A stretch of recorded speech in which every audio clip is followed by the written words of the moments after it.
अस्सलाम वालेकुम स्टूडेंट्स, कैसे हैं आप लोग। उम्मीद है आप सब लोग बिल्कुल खैरियत से होंगे, मज़े में होंगे। और आज जो हमारा टॉपिक है वो है जी defence against pathogens in plants. अच्छा, पैथोजेंस किसे कहते हैं? पैथोजेंस जो होते हैं वो दरअसल जरासीम होते हैं जो बीमारियां पैदा करते हैं। ठीक है। अच्छा, प्लांट्स के भी जरासीम होते हैं जो प्लांट्स में बीमारियां पैदा करते हैं।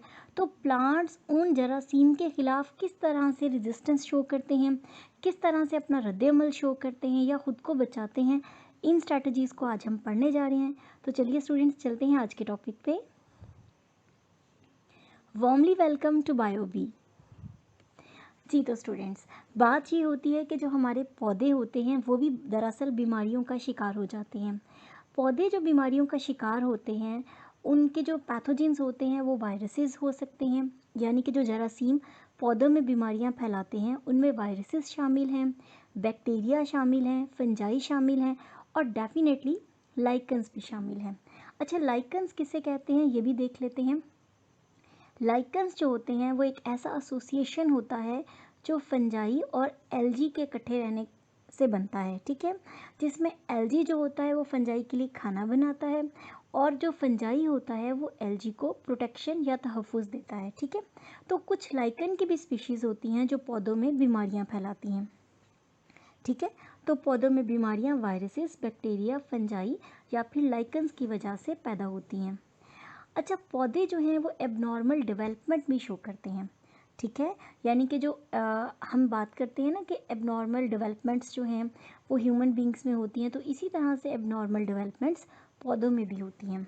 फॉर एग्जांपल, अगर किसी पौधे को कट लग जाए या पौधा जो है वो कहीं से ज़ख्मी हो जाए, तो फिर ऐसा नहीं होता कि वो ज़ख़म हमेशा हमेशा जो है वो खुला रहे, बल्कि होता ये है कि जहाँ से पौधे को ज़ख़म लगता है उसके पीछे जो कैम्बियम होती है या जो डिवाइडिंग सेल्स होते हैं वो तेज़ी से डिवाइड करते हैं और उस ज़ख़म वाली जगह के ऊपर एक गुच्छा सा बना लेते हैं। ठीक है। वो जो गुच्छा होता है वो सेल्स इरेगुलरली अरेंज होते हैं, वो कोई ख़ास डिफ्रेंशिएटेड सेल्स नहीं होते हैं, पुअर डिफ्रेंशिएशन होती है। उनका प्राइम मकसद ये होता है कि किसी तरह से वो जो मैसेज हैं अमॉर्फस मटेरियल के, ठीक है, इरेगुलरली अरेंज्ड सेल्स के, वो किसी तरह से उस ज़ख़म को या उस ओपन एरिया को कवर कर लें। ठीक है।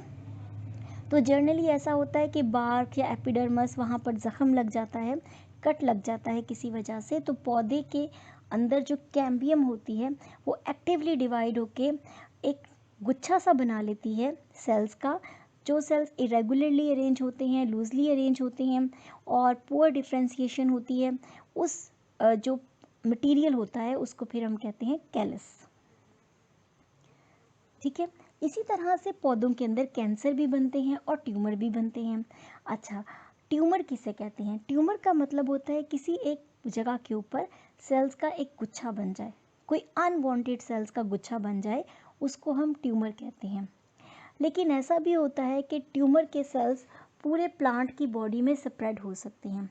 अगर ट्यूमर के सेल्स प्लांट की पूरी बॉडी में स्प्रेड हो जाएं तो फिर वो ट्यूमर नहीं रहता, फिर हम उसको कहते हैं कैंसर। ठीक है। और जैसे आम कैंसर होता है बिल्कुल वैसे ही प्लांट का कैंसर भी पौधे के अंदर स्प्रेड हो जाता है और जो सराउंडिंग वेल डिफ्रेंशिएटेड पार्ट्स होते हैं या उसके हिस्से होते हैं जो अपना काम कर रहे होते हैं, तो वहाँ पर वो खामखा से इन्वेड हो जाते हैं, हमला कर लेते हैं और अपनी डिवीजन शुरू कर देते हैं। तो इस तरह से पौधों में कैंसर भी बनते हैं और ट्यूमर भी बनते हैं। अच्छा, ट्यूमर की बात कर रहे थे, तो ट्यूमर्स क्या होते हैं कि सेल्स जो हैं खामखा डिवाइड करके किसी भी जगह पर एक गुच्छा बना देते हैं। इसी तरह से ऐसा होता है कि जब पौधों को कोई पैरासाइट अटैक कर दें तो पौधे जो हैं वहाँ पर सेल्स जो हैं उनके क्विकली डिवाइड करके एक गुच्छा सा, एक ट्यूमर सा बना लेते हैं। अगर पैरासाइट के अटैक होने के बाद पौधा कोई इस तरह का गुच्छा सा बना ले, सेल्स का एक गुच्छा बना ले, तो फिर हम उसको गाल्स कहते हैं। ठीक है। गाल्स में और आम ट्यूमर में फ़र्क होता है। गाल्स जो पैरासाइट के अटैक करने के बाद पौधे सेल्स का गुच्छा बनाते हैं वो हाईली ऑर्गेनाइज्ड होता है। ठीक है। वो बहुत अच्छे तरीके से तरतीब से बना हुआ होता है। ठीक है। जैसा कि फॉर एग्जांपल कोई बैक्टीरिया या कोई इस तरह का पैरासाइट पौधे पर जब अटैक करेगा तो पौधा जो है वो फौरी तौर पर उस जगह पर सेल्स का गुच्छा बना लेगा, एक रसोली नुमा गुच्छा बना लेगा तो फिर हम उसको, जो पैरासाइट के अटैक के बाद गुच्छा बनेगा, उसको हम गाल्स कहते हैं। अगर फॉर एग्जांपल बैक्टीरिया ने अटैक कर दिया तो भी वो गाल्स बनाएंगे, अगर वो पैरासाइट है तो। अच्छा, यहाँ पर आमतौर पर वायरस, बैक्टीरिया, फंजाई के नतीजे में जो गाल्स बनते हैं या ट्यूमर बनते हैं वो जनरली अच्छे हाईली ऑर्गेनाइज्ड होते हैं। लेकिन बैक्टीरिया का गाल थोड़ा सा डिफरेंट होता है कि अगर बैक्टीरिया की वजह से पौधे ने कोई गाल्स या ट्यूमर बनाया है तो वो कंपैरेटिवली वायरस या फंजाई के अटैक के नतीजे में जो गाल्स बनेंगे उनके मुकाबले में लेस डिफ्रेंशिएटेड होगा। ठीक है, तो गाल्स हमेशा बनते हैं जब पैरासाइट अटैक करते हैं। ठीक है स्टूडेंट्स, तो आज हमने पढ़ा कि जो हमारे पौधे होते हैं उनमें डिजीज़ फैलती हैं जरासीम की वजह से या पैथोजेंस की वजह से। ठीक है, इसी तरह से अगर पौधा ज़ख्मी हो जाए तो पौधा अपने ज़ख्म वाली जगह को फौरी तौर पर भरता है और पुअरली अरेंज्ड सेल्स का एक गुच्छा सा बना लेता है जिसको हम कैलस कहते हैं। प्लांट्स में ट्यूमर भी बनते हैं, प्लांट्स में कैंसर भी बनते हैं, और इसी तरह से अगर कोई पैरासाइट अटैक करता है तो भी प्लांट्स ट्यूमर नुमा एक सेल्स का गुच्छा बना लेते हैं जिसको हम गाल्स कहते हैं। गाल्स और आम ट्यूमर में फ़र्क डिफ्रेंसिएशन का या हाईली ऑर्गेनाइज्ड होने का होता है।